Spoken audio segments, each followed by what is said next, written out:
Anish, very complex game against Parham today and a nice win. Tell us about it. Yeah, I was I was playing very solid in the opening, and I felt a bit under pressure at some point, but I was up on the clock always, so that was a good thing. And at some point, I thought I played quite precise. I like my move a5. I thought it's a good move to equalize, because I thought I was getting under some minor pressure already. And after a5, I thought I should be quite okay probably. But then he sacrificed an exchange, which was a really cool idea. I kind of dismissed it. I thought that. Also, people usually don't do these things. Like if it's a very unclear sacrifice in a position which is risk-free, they generally don't do these things very often. But Parham, of course, does, and it was it was very cool. He was very optimistic, of course, as he usually is. My evaluation was maybe a little bit more down to earth, but okay. In the end, I won because he missed some tactic. He was. I think he lost a little bit the sense of danger. He really liked his position, and he didn't realize that I have a lot of ideas of my own. Actually, his king is a bit weak, and when we were analyzing also afterwards, I think he was underestimating some of my ideas in that position.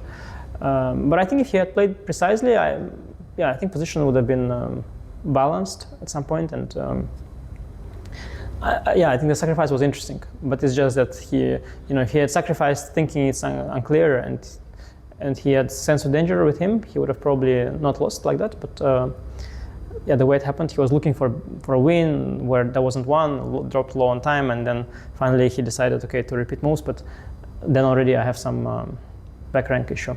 He has an issue, and then I'm just. Yeah, and I think you just took this pawn, right? It was quite beautiful that you can sacrifice a queen for a checkmate. Yeah. Really nice. And what was your kind of prep like coming into this game with Parham? Like, did you get the prep on the board which you wanted or no? Approximately. I mean, there are so many different variations for both sides nowadays. Everybody plays everything.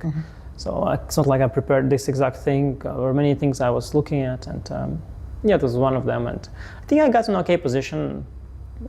It's not like the prep really was a decisive factor. Honestly, all I did was sort of equalize, and to be honest, he liked his position nonetheless, and I also felt at some point under some pressure, so I don't think opening was that amazing, but it was fine, and I got some clock advantage. But I guess in the end I won, well, as usual, just because I got lucky. I wouldn't say so maybe, but this exchange sack, after the exchange sack, did you already feel that you have some advantage? Or No, I didn't think in those terms. No, I don't think I had advantage. I mean, there's no point to evaluate the position like that. You have to play it. It just doesn't make sense. Like, position is unclear enough that you can't say that one side is winning. Although he did say that he was winning, but I think it's too unclear to say that. So I knew I'm not winning. I knew he's not winning. I didn't know who was better, frankly. I honestly didn't know. Normally, when I don't know who is better, position is equal. That's normally how it works.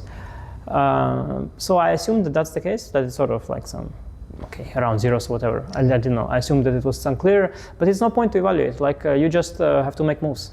So I was making moves, calculating, because there were a lot of different tricks. But I thought knight b6 was precise. I thought after trade, he is nothing. So I was just sort of playing, calculating. At some point, when I played bishop f6, I realized that position. I decided to evaluate it because we can start repeating at some point some moves. And then I thought, probably it's around equal. He has like good enough compensation. Probably I'm safe as well, because I didn't see much danger for me anymore. His knight was pushed back and so on. But I thought it's around balanced, until he went for this bishop a5 and then one more blunder, and then it was just over. Yeah, and with 3 rounds to go, you're co-leading with Injik, who also won his game today. Yeah, how are you feeling overall? I don't care about very much about like the standing, and I'm just here to play. So, but the games were, interesting games. I'm quite lucky, I think, to have a good score. I'm probably playing not so badly as well. I play probably like a good version of myself, but the good version of myself is still a pretty crappy player. So it's not amazing. I'm making the usual mistakes still, but it's okay. Today's game was good, I think. Actually, it was actually a good game. Accuracy-wise, perhaps. There was one moment knight e4 instead of knight d5. But I saw that option, but you have to take an intuitive decision. You can't calculate to the end. So I thought knight d5 was a good move. Knight is heading to b6 and c7, and on e4 it's not clear where it's going. But computer goes to d6, which to me not obvious at all.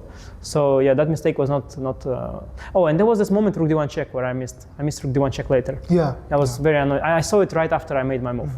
So yeah, I was not perfect, but yeah, I think it was okay. Mostly I'm just lucky, and that's good. Let's hope it continues. I will just say one more thing. During one of the commentary videos which Sagar made on your games here, he mentioned that he feels you are much more confident in taking your decisions in this tournament, and time management as well, very good. These 2 points, would you agree with? It's like Sagar is like my trainer, of course. He's my spiritual coach for sure. Well, one game I was in a rush because of the Champions Tour event. Yeah. That game, my time management was top notch. Yeah, like that is the ideal one. Yeah. Yes, you have to be in a rush. Yeah. When you are not really in a rush, it's very hard to replicate that. So you see also another back playing tremendous because of the rush. This rush gives you the rush, which is what you need. But yeah, I think honestly I'm just lucky. I mean, the thing is I'm one of the very steady players. You know, I do the same thing. I go to bed on time. I prepare always. I do my best. So my results are only impacted by luck. So if I'm lucky, I do well. If I'm unlucky, I do badly. This is how it works. My level is very steady. Yeah, and you're also, I think, very disciplined in terms of coming to the round. Yeah, you come quite a bit, like with quite a bit of time on hand. Yes. And I'm coming on time. Everything, doing everything I can. Thank you, Anish, so much for your time, and best wishes for the upcoming 3 rounds. Thank you.